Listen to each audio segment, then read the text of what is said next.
Iran अमेरिकेची इस्लामाबादमध्ये आज चर्चा। रात्री उशिरा इराणच्या शिष्टमंडळाचं इस्लामाबादमध्ये स्वागत, तर अमेरिकेचे उपाध्यक्ष जेडी व्हान्स चर्चेत सहभागी होणार।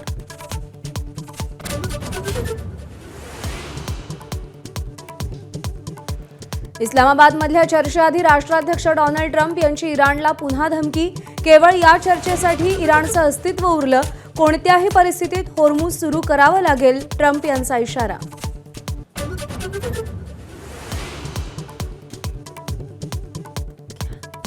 परराष्ट्र मंत्री एस जयशंकर 2 दिवसीय संयुक्त अरब अमिरात दौऱ्यावर। उपपंतप्रधान आणि वरिष्ठ नेत्यांची भेट घेणार। होर्मुझ सामुद्रधुनी आणि ऊर्जा सुरक्षेसारख्या महत्त्वाच्या मुद्द्यांवर चर्चेची शक्यता।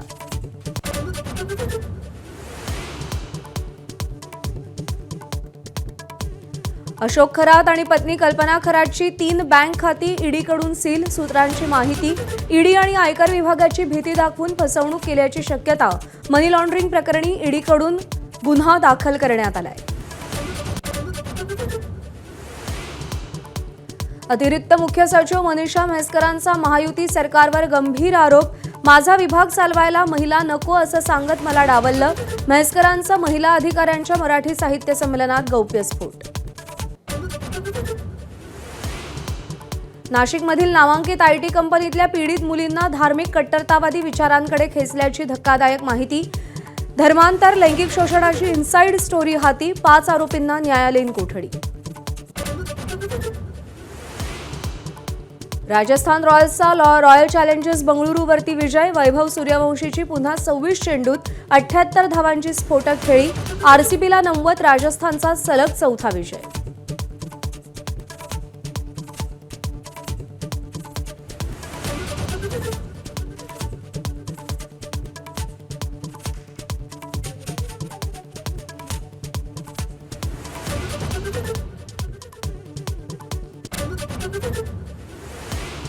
गुड मॉर्निंग महाराष्ट्र, नमस्कार, सुप्रभात। मी प्रज्ञा पोवळे, बुलेटिनमध्ये आपलं स्वागत। थेट जाऊयात, सुप्रिया सुळे सध्या बोलतायत। 199वी जयंती आपण आज साजरी करतोय। काय समाजाने या सगळ्यातून बोध घ्यावा असं तुम्हाला वाटते? तुम्ही अभिवादन केले। महात्मा ज्योतिबा फुले आणि सावित्रीबाई फुले यांना विनम्र अभिवादन करण्यासाठी आम्ही सगळे इथे जमलेलो आहोत। अंतःकरणापासून मी त्यांच्यासमोर नतमस्तक होऊन त्यांनी जे एवढं मोठं योगदान आणि सामाजिक परिवर्तनाची जी सुरुवात या महाराष्ट्रातून झाली आणि देशाला दिशा द्यायचं काम त्यांनी केलं, हे खरं तर आपलं भाग्यच। आज फुलेवाड्यामध्ये आम्ही सगळेच त्यांना आदरांजली आणि श्रद्धांजली अर्पण करायला आलो। 200व्या वर्षात खरं तर पदार्पण होतं आहे। माझी एवढीच महाराष्ट्र सरकारला विनंती राहील की हे संपूर्ण वर्ष हे सामाजिक परिवर्तन यासाठी साजरं व्हावं। आज महाराष्ट्रामध्ये सातत्याने टेलिव्हिजन असेल, वर्तमानपत्र असेल, कुठेही चर्चा गेली, अंधश्रद्धा असेल, महिलांवर होणारे अत्याचार असतील, याच्या बातम्या वारंवार येत आहेत आणि आपल्यासारख्या छत्रपतींच्या, शाहू फुले आंबेडकरांच्या महाराष्ट्राला हे न शोभणाऱ्या गोष्टी आहेत। म्हणून या सामाजिक परिवर्तनासाठी राजकारण बाजूला ठेवून सामाजिक परिवर्तन याचा पुढाकार महाराष्ट्र सरकारमध्ये घ्यावा। गाववाडी वस्तीवर जाऊन हुंडा असेल, महिलांवर होणारे अत्याचार असतील, मुलींचं शिक्षणासाठी असेल, अनेक ठिकाणी आपण बघतोय महिलांच्या शिक्षणाच्या बाबतीत जो डेटा असरच्या रिपोर्टमधून येतोय तोही अनेक ठिकाणी फार समाधानकारी असं नाही। त्यामुळे ह्याच्यात जातीने लक्ष घालून ह्या सामाजिक परिवर्तनासाठी सगळ्यांनीच म्हणून काम केलं पाहिजे। याच खानावडीमध्ये शाळा ओपन होती जिल्पीची, सावित्रीबाईंच्या नावाने। तुम्ही पण तिकडे जाणार आहात। खरं तर दादांच्या काळात हा प्रोजेक्ट सुरू झाला होता। आज नाही, अर्थातच गेले अनेक वर्ष हा प्रोजेक्टची सुरुवात दादा इथले पालकमंत्री असताना महाविकास आघाडीच्या सरकारमध्ये ह्याची सुरुवात झाली। सीओ जिल्हा परिषद आज जे खरं तर आज मला वाटतं शिर्डीला नाही, नाशिकला त्यांचं पोस्टिंग झालेलं आहे। आयुष प्रसाद तर महात्मा ज्योतिबा फुलेंना त्यांच्या जयंतीनिमित्त सुप्रिया सुळेंनी अभिवादन केले. पुढची बातमी आपण पाहूया. इराण विरुद्ध अमेरिका युद्धाला 2 आठवड्यांसाठी युद्धविराम मिळालेला असतानाच आता आजपासून पाकिस्तानच्या इस्लामाबादमध्ये पुढची चर्चा होणार आहे. इस्लामाबादच्या जिन्ना कन्व्हेन्शन सेंटरमध्ये ही बैठक 2 टप्प्यात पार पडणार आहे. अमेरिकेचे उपराष्ट्रपती JD व्हान्स इराणसोबत शांतता चर्चेसाठी पाकिस्तानकडे रवाना झाले. आम्ही या चर्चेसाठी उत्सुक आहोत. आपल्याला वाटतं की ही चर्चा सकारात्मक ठरेल अशी प्रतिक्रिया JD व्हान्स यांनी दिली आहे. जर इराण प्रामाणिकपणे वाटाघाटी करण्यास तयार असेल आणि सहकार्याची भूमिका घेत असेल तर ते स्वागतार्ह असल्याचंही त्यांनी म्हटलंय. पण जर त्यांनी आमच्याशी खेळ करण्याचा प्रयत्न केला तर इराणला त्याचे गंभीर परिणाम भोगावे लागतील असंही JD व्हान्स यांनी सांगितलंय.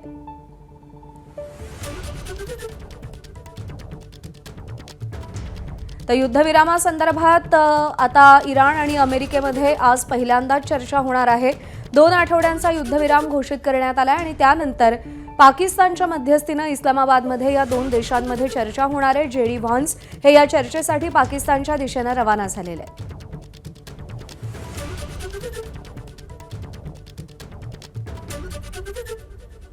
तर अमेरिकेकडून कोण सहभागी होत आहे? उपाध्यक्ष JD व्हान्स, मध्य आशियाचे दूत स्टीव्ह विटकॉफ आणि ट्रम्पचे माजी सल्लागार जेअर्ड कुशनेर.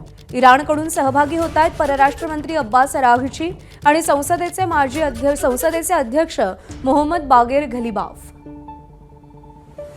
पाकिस्तानकडून सहभागी होणार आहेत पंतप्रधान शहबाज शरीफ आणि सेनादल प्रमुख असीम मुनीर.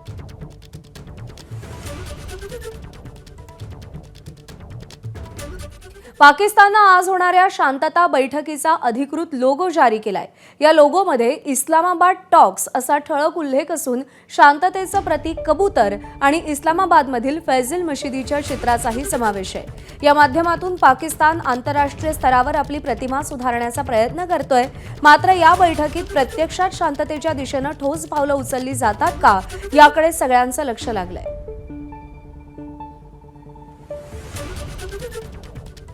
आज पाकिस्तानात होणाऱ्या शांतता चर्चेसाठी इराणी शिष्टमंडळ इस्लामाबादमध्ये दाखल झालंय. इराणी संसदेचे अध्यक्ष बाघेर गलिबाफ आणि परराष्ट्र मंत्री अब्बास अराघची यांच्या नेतृत्वाखालील उच्चस्तरीय शिष्टमंडळाचं पाकिस्तानचे field marshal general Asim Munir आणि परराष्ट्र मंत्री इशाक दार यांनी स्वागत केलं. इराणनं भलं मोठं 70 जणांचं शिष्टमंडळ पाकिस्तानात आणलंय. इराणच्या शिष्टमंडळात 26 जणांची तज्ज्ञांची टीम आहे तर टेक्निकल टीमचेही सदस्य आहेत. मोहम्मद घलिबाफ हे शिष्टमंडळाचं नेतृत्व करतात. त्यांच्यासोबत परराष्ट्र मंत्री अब्बास अराघची आहेत. त्याशिवाय माजिद तख्त रवांची हे परराष्ट्र राज्यमंत्री आहेत. त्याशिवाय सुरक्षा परिषदेचे सचिव अली अकबर, उपसचिव अली बाघेर कानी, अहमदियन इराणी सेंट्रल बँकेचे गव्हर्नर अब्दुल नसीर हेम्माती, कायदेशीर बाबींचे उपमंत्री काझेम घरीबदादीही या शिष्टमंडळामध्ये सहभागी आहेत.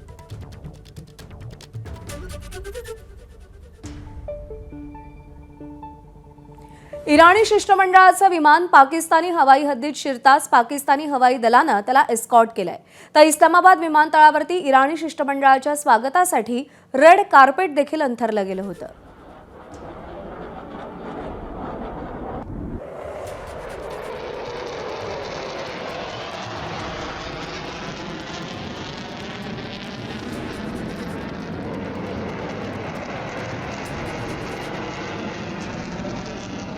दरम्यान अमेरिका आणि इराणमध्ये कोणत्या मुद्द्यांवरती वाद सुरू आहे? दोन्ही देशांची कोणत्या बाबींवरती अत्यंत ताठर अशी भूमिका आहे? ग्राफिक्सच्या माध्यमातून आपण पाहूया. तर इराणच्या मागण्या, अमेरिकेची भूमिका आणि मुद्दे काय आहेत? होर्मुझचा मुद्दा आहे. टोल वसुली आणि पूर्ण ताबा ही इराणची मागणी आहे. तर जुनी व्यवस्था कायम राहावी अशी अमेरिकेची भूमिका आहे. युरेनियम डेव्हलपमेंट, समृद्ध होण्याचा अधिकार असल्याचं इराणचं म्हणणं आहे. आण्विक कार्यक्रम बंद करा अशी अमेरिकेची भूमिका आहे. लेबनॉन संदर्भात युद्धबंदीचा भंग होत असल्याचं इराणचं म्हणणं आहे. तर लेबनॉन संदर्भात कोणतीही अट नव्हती अशी अमेरिकेची भूमिका आहे. सुरक्षेसंदर्भात भविष्यात कोणताही हल्ला नको अशी इराणची मागणी आहे. तर कोणतीही हमी देण्यास अमेरिका अजूनही तेवढीच सकारात्मक नसल्याचं पाहायला मिळतंय.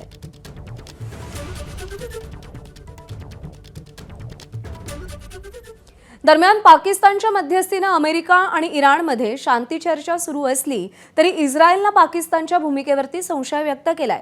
शांती चर्चेआधीच दोन्ही देशांमध्ये वाकयुद्ध सुरू झालंय. पाकिस्तान आणि इस्रायलमध्ये नेमका का वाद सुरू आहे, ग्राफिक्सच्या माध्यमातून पाहूया. तर पाकिस्तानचं म्हणणं आहे आम्ही मध्यस्थी करतोय, इस्रायलचं म्हणणं आहे पाकिस्तानची भूमिका संशयास्पद आहे. पाकिस्तानचं म्हणणं आहे युद्धबंदीत लेबनॉनचा समावेश आहे, इस्रायल म्हणतंय युद्धबंदीत लेबनॉनचा समावेश नाही. इस्रायलला अद्दल घडवू असं पाकिस्तान म्हणतंय, पाकिस्तान विश्वासार्ह नाही असं इस्रायलचं म्हणणं आहे. शांती चर्चेदरम्यान इस्रायलकडून हल्ले होतील असं पाकिस्तानचं म्हणणं आहे. आमची सुरक्षा महत्त्वाची असल्याची भूमिका इस्रायलनं घेतली आहे. आणि या चर्चेवरून इराणी लष्कर आणि त्यांचे राजकीय नेते यांच्यातला वाद चव्हाट्यावर आलाय. इराणच्या रेव्होल्युशनरी गार्ड्सचा अमेरिकेशी चर्चेला विरोध आहे. लेबनॉनवरचे हल्ले सुरू असल्यामुळे बातचीत शक्य नाही असं इराणी लष्करानं म्हटलंय. लष्करी कारवाईवर आम्ही ठाम आहोत, आमचं प्रत्युत्तर अतिशय विनाशकारी असेल असं IRGCनं म्हटलंय. ट्रम्प आणि नेत्यान्याहू यांनी पराभव मान्य करावा असं त्यांनी म्हटलंय. दरम्यान IRGC प्रमुख अहमद वाहिदी यांचा गालिबाफ आणि अराघची यांना विरोध आहे. वाहिदी यांनी बाघेर झोलकाद्र यांना चर्चेत सामील करून घ्यायचंय. बाघेर झोलकाद्र हे सुरक्षा सर्वोच्च परिषदेचे सचिव आहेत. इतर सदस्य झोलकाद्र यांच्या विरोधात आहेत. तसंच वाहिदी यांना क्षेपणास्त्र कार्यक्रमावर कोणतीही चर्चा नकोय.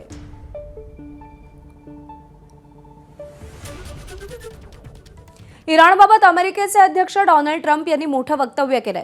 इराणकडे फारसे पर्याय उरले नाहीत आणि आंतरराष्ट्रीय जलमार्गांचा वापर करून जगावर अल्पकालीन दबाव आणण्याचा प्रयत्न केला जातोय असं ट्रम्प म्हणालेत. तसंच केवळ या चर्चेसाठी इराणचं अस्तित्व टिकून असल्याचंही वक्तव्य डोनाल्ड ट्रम्प यांनी केलंय. He's got a big thing. We'll find out what's going on. They're militarily defeated, and now we're going to open up the Gulf. With or without them, but that'll be open. We're going to be, or the Strait as they call it, and I think it's going to go pretty quickly. And if it doesn't, we'll be able to finish it off one way or the other. It's going well. The Navy's gone, the Air Force is gone, all anti-aircraft is gone, the leaders are gone, the whole place is gone. So we'll see how it turns out. So it's JD, it's Steve, and Jared. They have a good team, and they meet tomorrow. We'll see how it all works. पाकिस्तानच्या इस्लामाबादमध्ये होणाऱ्या आजच्या शांती चर्चेआधी पाकिस्तानचे पंतप्रधान शहबाज शरीफ यांची प्रतिक्रिया समोर आली आहे. वाद मिटवण्यासाठी अमेरिका, इराण तयार आहेत आणि इस्लामाबादमध्ये आज दोन्ही देशांमध्ये तोडगा निघेल असं शरीफ म्हणाले. युद्धबंदीसाठी दोन्ही देश तयार झाले, यासाठी दोन्ही देशांचे आभार मानतो असंही त्यांनी म्हटलंय.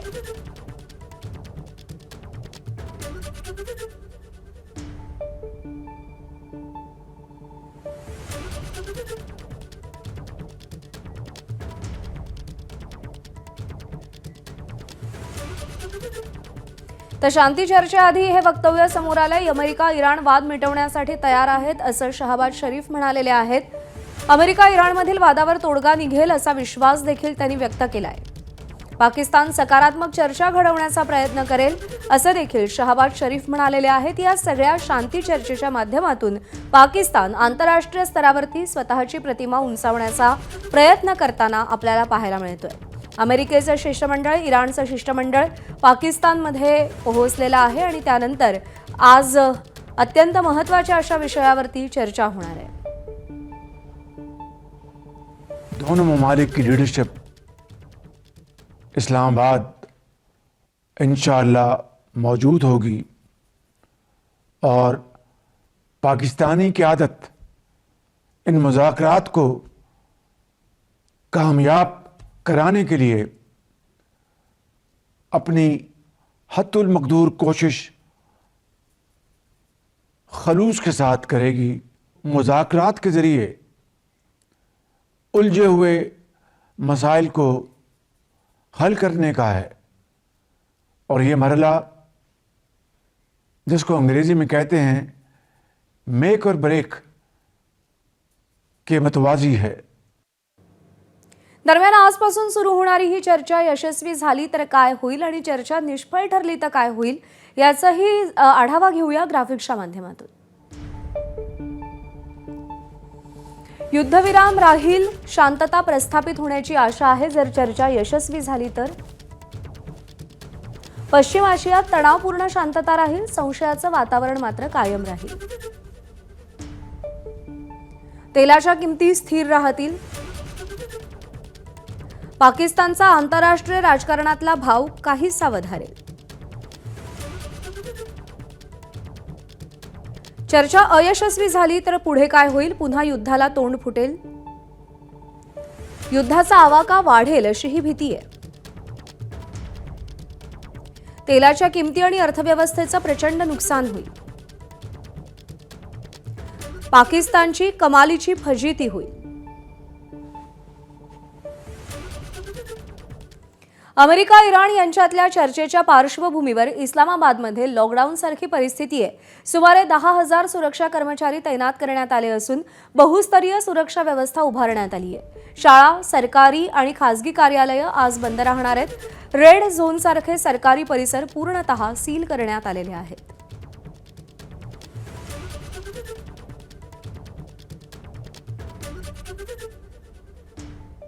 तर या आखाती युद्धाच्या चर्चेचे 5 सुपर सेंटर आहेत. हे centre America, Iran, Israel, Lebanon आणि पाकिस्तानमध्येही आहेत. ही केंद्र कुठली आणि कशी? ग्राफिक्सच्या माध्यमातून पाहूया. Super center 1 Washington DC. अध्यक्ष डोनाल्ड ट्रम्प हे तिथे बसून पुढची रणनीती ठरवणार आहेत. सुपर सेंटर 2 तेहरान, होर्मुझ. युरेनियमसाठी इराण आडमुठं धोरण घेण्याच्या विचारात आहे. सुपर सेंटर 3 तेल अवीव. पंतप्रधान बेंजामिन नेतन्याहू लेबनॉनवरचे हल्ले थांबवण्यास तयार नाहीये. Super centre 4 Beirut. इथे हिजबुल्लाचा प्रभाव आहे, त्यांच्यावरचे इस्रायलचे हल्ले हा चर्चेचा भाग आहे. तर सुपर सेंटर 5 इस्लामाबाद चर्चेचं मुख्य ठिकाण आहे. आखातात शांतता की युद्धाचा भडका हे इथे ठरणार आहे.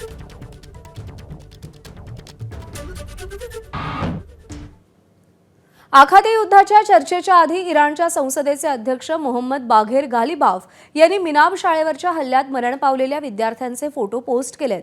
हे फोटो विमानाच्या आसनांवर ठेवत त्यांनी अभिवादन केलंय. हल्ल्यात मारल्या गेलेल्या या मुलांची आठवण सोबत घेऊन चर्चेसाठी जातोय अशी भावना गालिबाफ यांनी व्यक्त केली आहे.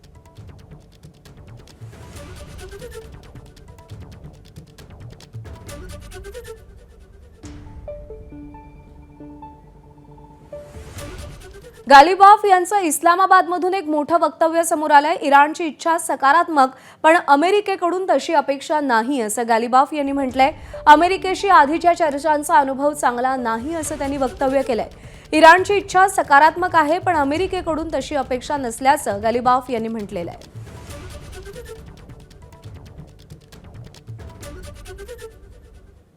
ऐन शांती वार्तेदरम्यान पाकिस्तानची काहीशी अडचण होतीये.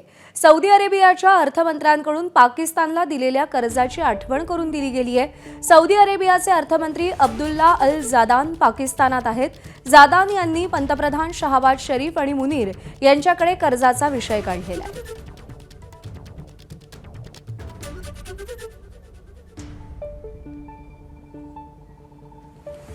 परराष्ट्र मंत्री एस जयशंकर 2 दिवसीय संयुक्त अरब अमिरातीत दौऱ्यावर जाणार आहेत. या दौऱ्यामध्ये ते उपपंतप्रधान आणि परराष्ट्र मंत्री शेख अब्दुल्ला बिन जायद अल नाहयान यांच्यासह वरिष्ठ नेत्यांची भेट घेणार आहेत.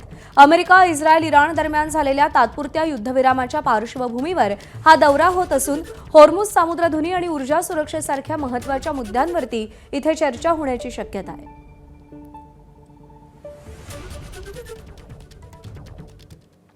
एकीकडे इस्लामाबादमध्ये चर्चा सुरू असतानाच दुसरीकडे पोप लिओ आज शांततेसाठी प्रार्थना करणार आहेत. पाकिस्तानमधल्या शांतीवार्तेआधी पोप लिओ यांनी जगभरातल्या चर्चना शांततेसाठी प्रार्थना करण्याचं आवाहन केलंय. व्हॅटिकन सिटीतील सेंट पीटर्स बॅसिलिकामध्ये आयोजित प्रार्थना सभेचं अध्यक्षस्थान पोप लिओ भूषवणार आहेत. 8 एप्रिलला झालेल्या सर्वसाधारण सभेत पोप लिओ 14वे यांनी सगळ्या भाविकांना शांततेसाठीच्या प्रार्थना सभेत सामील होण्याचं आवाहन केलं होतं. ही प्रार्थना सभा भारतीय वेळेनुसार रात्री 9:30 वाजता होईल.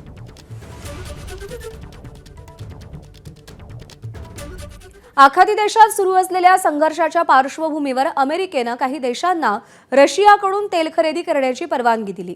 आता ही मुदत आणखी वाढवली जाण्याची शक्यता आहे. अमेरिका उद्या ही मुदतवाढ जाहीर करण्याची शक्यता आहे. अमेरिकेच्या या निर्णयामुळे जागतिक ऊर्जा बाजारावरती मोठा परिणाम होण्याची शक्यता आहे.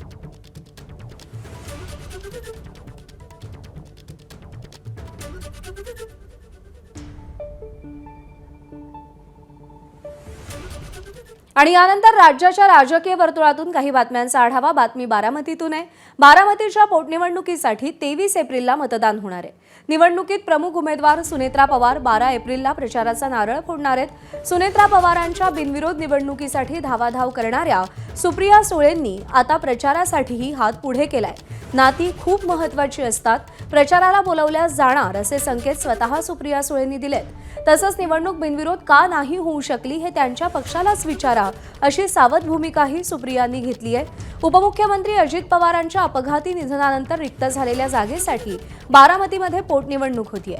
अजित पवारांच्या जागी सुनेत्रा पवार मैदानात उतरल्यात. त्यामुळे आता बारामतीमध्ये नणंद भाऊजाईचा प्रचार करणार का हे पाहणं महत्त्वाचं ठरणार आहे.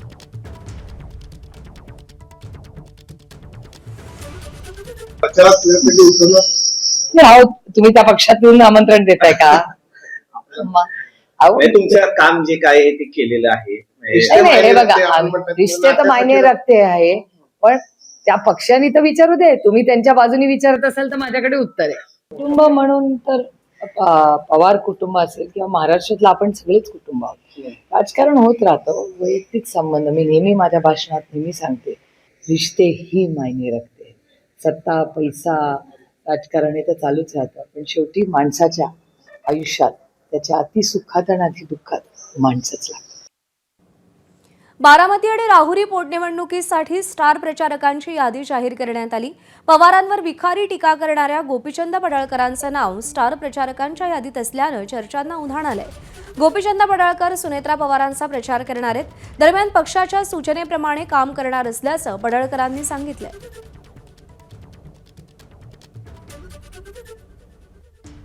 बारामतीमध्ये पार्टीच्या वतीनं मला सूचना आल्या. मला जर तिथं जायची गरज असेल तर मी नक्की जाईन. बारामतीमध्ये मी निवडणूक पण लढलो होतो 2019ची. त्यामुळं गावगाड्यामध्ये सर्व लोकांशी माझा परिचय चांगला आहे. माझं जाणं येणं आहे. त्यामुळं काही अडचण नाही. मी बारामतीला प्रचाराच्या निमित्तानं पार्टीने सूचना दिली तर मी जाईन. बारामती पोटनिवडणुकीसाठी करुणा मुंडेही रिंगणात आहेत. पार्थ पवारांच्या फोननंतर करुणा मुंडे अर्ज मागे घेणार होत्या. मात्र 6 तारखेला धनंजय मुंडेंनी फोन करून आव्हान दिलं. त्यामुळे निवडणूक लढण्याचा निर्णय घेतल्याचं करुणा मुंडेंनी सांगितलंय. सपकाळ साहेबांना फोन करू शकता धनया मुंडे, पण स्वतःची बायकोला कॉल करू शकत नाही. तो माझा पण फर्ज आहे ना याच्यामध्ये. इतके मोठे पार्थदादा मला कॉल करू शकता है ना. त्यांचे मोठे मोठे नेत्यांनी मला समजावणी दिली आणि त्यांचं मी कौतुक करते. पण धनिया मुंडे जे माझा नवरा आहे ते मला कॉल करू शकत नाही. इतका त्यांना छोटापणे वाटतोय. काँग्रेसनं निवडणुकीतून माघार घेतल्यानंतर प्रदेशाध्यक्ष हर्षवर्धन सपकाळ बारामती दौऱ्यावर आहेत. यावेळी सपकाळांनी आकाश मोरे यांची भेट घेतली. आकाश मोरे यांना बारामती पोटनिवडणुकीसाठी काँग्रेसनं उमेदवारी दिली होती. त्यानंतर पक्षश्रेष्ठींच्या आदेशानुसार त्यांनी उमेदवारी मागे घेतली. त्यामुळे बारामतीतल्या स्थानिक नेत्यांनी सपकाळांची भेट घेत आभार मानले. यामध्ये उमेश पाटील, सुनेत्रा पवारांचे स्वीय सहाय्यक सुनील मुसळे यांचा समावेश आहे.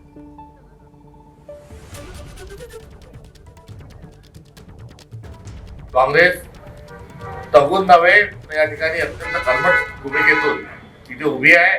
त्याचा एक म्हण आहे की जोर का झटका धीरे से लगे, मात्र ये धीरे का झटका जो है हे उलटा हा फार जोरात लागलेला आहे की मोठी लढाई लढायसाठी 2 पावलं मागे जावं लागतं. मोठी लढाई आहे 2029ला बारामतीमध्ये भारतीय राष्ट्रीय काँग्रेस पक्षाच्या पंजा निशाणीवर या ठिकाणी आहे.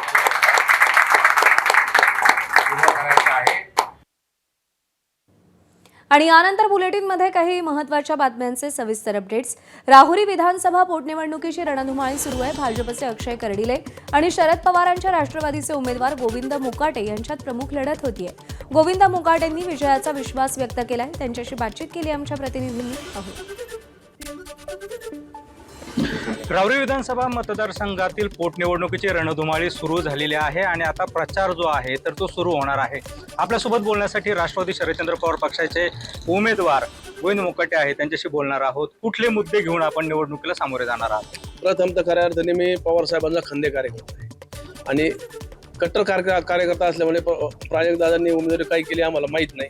त्याच्यानंतर मला पवार साहेबांनी उमेदवारी भाजपने जे आहेत 40 स्टार प्रचारक जे आहेत या निवडणुकीमध्ये उतरवलेले आहेत. आपल्याकडे नेमकं कोण कोण प्रचारासाठी येणार आहेत, कशी रणनीती असणार आहे? तर आमच्यापुढं 40 असो ना तर 400 असो, इथं टिकणार नाही. इथं मला एक भाजपच्या मोठ्या कार्यकर्त्यांना सांगूशी वाटतं का येऊन आपली डिपॉझिट जप्त किंवा आपले नाचक्की होण्यापेक्षा न आलेलं बरं रावरी मतदारसंघात. हा मतदारसंघ ह्यावेळेस 4 तारखेला ज्यावेळेस निकाल लागला त्यावेळेस शरद पवार साहेबांचा खंदे कार्यकर्ता हा गोविंद मुकटे इथं 4 तारखेला निवडून येत असतात. महाविकास आघाडीतील 2 प्रमुख नेते म्हणजे खैरे नाना असतील आणि तुम्ही, मग कुठेतरी मतविभाजन होईल आणि त्याचा फायदा समोरच्या उमेदवाराला होईल असं वाटतं? मतविभाजन अजिबात होणार नाही. रावरीचा जर तालुका पाहिला तर सुशिक्षित तालुका आहे. ग्रॅज्युएट झालेले इंजिनियर, डॉक्टर, वकील हे नगर जिल्ह्यात सगळ्यात जास्त रावरी तालुक्यात सापडतात. कोणाला मतदान करायचं म्हणजे लोक असं म्हणते का इथं मतदान केल्यानंतर फेल होईल, तर लोक तो विचार करणार एकाच उमेदवाराला मतदान. लोक हुशार आहेत. समोरच्या उमेदवाराचं किती आव्हान वाटतं? आमच्या पुढे बिलकुल आव्हान नाही.